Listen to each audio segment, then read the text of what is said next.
Ena Tasmai Shri Gurave Namaha.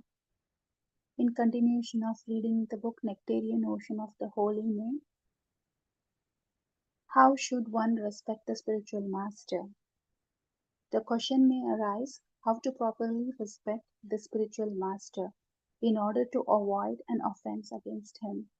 First, both the Diksha Guru and the Siksha Guru must be understood as an intimate servants of Krishna. They are manifestations of his energy. One should never mistakenly regard the Guru as an ordinary person. Krishna has sent him to the disciple as his eternal spiritual master, and he should always be worshipped as a dear servant of the Lord. The spiritual master should always be worshipped before one starts to worship Krishna. He should be offered a nice seat, shoes, foot, bathing, cloth, etc. Then, with his permission, the deities of Sri Sri Radha and Krishna can be worshipped. Food should first be offered to the deities and then to the spiritual master. Then the prasadam may be offered to other Vaishnavas. One cannot worship Radha Krishna without the permission of spiritual master. Before chanting the holy names, one should also remember the spiritual master and his instructions. It helps to invoke his presence by prayer while chanting. There are further statements in the Vedas. One should, for example, respect his bed, that is, one should not sit or lie down on his bed, as well as his seat, his shoes, his vehicle of transport, the water from his foot bathing, and his picture or photograph. Furthermore, in the presence of one's guru, one should not worship another person as a guru. Moreover, one should accept the spiritual master as his lord and master and follow his words. By seeing him, one should prostrate before him. One should glorify the Guru in a loud voice, Jai Srila Prabhupada, and should never fail to abide by his orders. One should accept the remnants of his food as prasadam and never discuss topics in the presence of the Guru if he does not like to hear them. Humbly surrendering to the lotus feet of the Guru, one should act in such a way that he is satisfied. By following these injunctions, while performing Sankirtan of Krishna's name, one will attain all perfections. Initiation. Now, an important question arises, which of course affects many bhaktas and bhaktins. How will I be initiated? Initiation is given after having received knowledge about the holy name from the Guru, when full faith in the holy name is developed in the heart. This is again an indication on how the qualifications of a Vaishnava are related to his chanting of the holy name.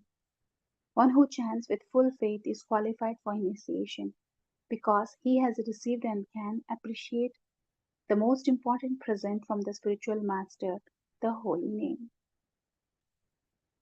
How and why does the third offense appear? Whenever we see the spiritual master with mundane vision and consider him an ordinary person or human being, the third offense appears. Because the spiritual master walks amongst us like one of us. We need to be careful not to commit this disastrous offense by treating him like an ordinary person. The best is to concentrate on his lectures and spiritual instructions and not on his physical appearance, which seems to be like ours. To equate the Guru with an ordinary human being is wrong because the body of an advanced devotee is different from an ordinary person's body, as it is fully spiritualized due to his full engagement in devotional service. How can the third offense be rectified? The third offense can be very easily committed by failing to follow one of the many instructions received from the spiritual master.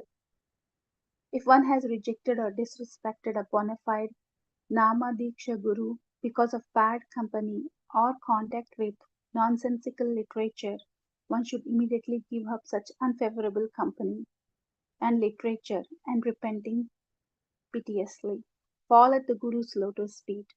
Since the Guru is very merciful, he will re-establish a fallen disciple in his former position. By continuing to chant, the disciple will attain prema, pure love of God. This is the wonderful feature of the third offense.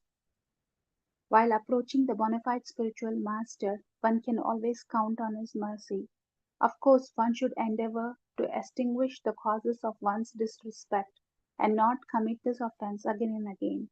This is strongly emphasized by Narada Muni. One must conquer the modes of passion and ignorance by developing the mode of goodness, and then one must become detached from the mode of goodness by promoting oneself to the platform of Shuddha Sattva. All this can be automatically done if one engages in the service of the spiritual master with faith and devotion. In this way, one can conquer the influence of modes of nature. To King Yudhishthira in Srimad Bhagavatam 7.15.25. Even if the heart is filled with passion and ignorance, and one repeatedly undergoes difficulties in his spiritual life, one is promoted to the platform of goodness just by worshipping the spiritual master. Thus, one can completely conquer the influence of the modes. What is the greatest offense? A devotee once asked Srila Prabhupada, who answered, the first offense is if you accept Guru and again disobey him, then what is your position? You are not a gentleman. You promise before Guru, before Krishna, before the fire, that I shall obey your order. I shall execute this, and again you do not do this. Then you are not even a gentleman. What to speak about being a devotee? This is common sense. Lecture from 11 to 75.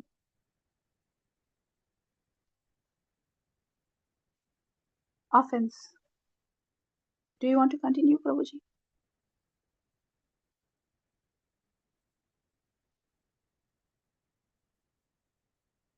To blaspheme the Vedic literature or literature in pursuance of the Vedic version. Shruti Shastra Nindanam. The four defects in the human acquisition of knowledge. Why has Krishna given us the Vedic literature and why should we accept the four Vedas as they have been revealed to us by Krishna? The process to gain knowledge with one's own resource is obstructed by the four natural faults of the human being. First, Brahma, the propensity to commit errors. To error is human.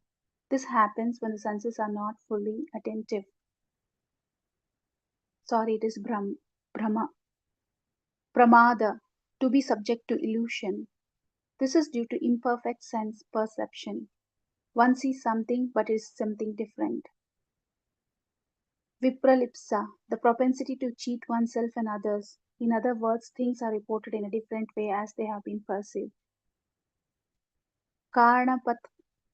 Karanapatava, imperfect senses and imperfect mind. Our senses can therefore not be relied on an absolute authority, especially in spiritual affairs. The senses are very limited. They cannot perceive anything but unconscious matter. Without Krishna's help, the spiritual platform would be completely inaccessible. Therefore, Krishna gave us the four Vedas, which are beyond the four faults of our senses. They enable us to proceed towards the spiritual goal. Thus, through the Vedas, ignorance is extinguished and transcendence is revealed.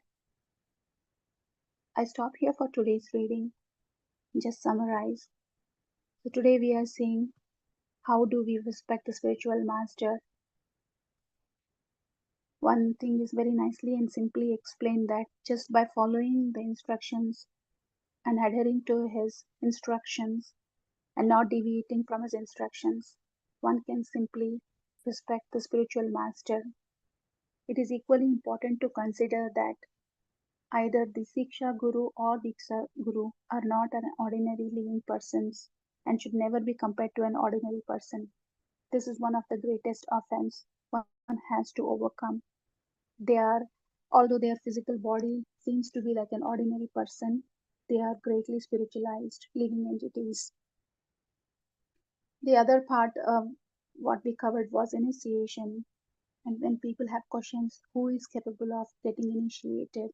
Initiation can take place when a person has fully accepted the knowledge and gained a full faith on the holy name and is ready to take the shelter of holy name. Then he approaches the spiritual guru to be initiated. And why the third offense appeared? The third offenses appear because we are we we are not careful and not attentive to the lectures of the spiritual masters, we are not um, able to comprehend the spiritual master just because we start comparing the spiritual master to be an ordinary person. And how the third offense can be rectified is that by continuing to chant and follow the instructions provided by the spiritual master until the disciple is able to attain the pure love of God. And one must able to conquer the modes of passion and ignorance by developing the modes of goodness and eventually overcoming even the mode of goodness to reach the platform of Shuddha Sattva.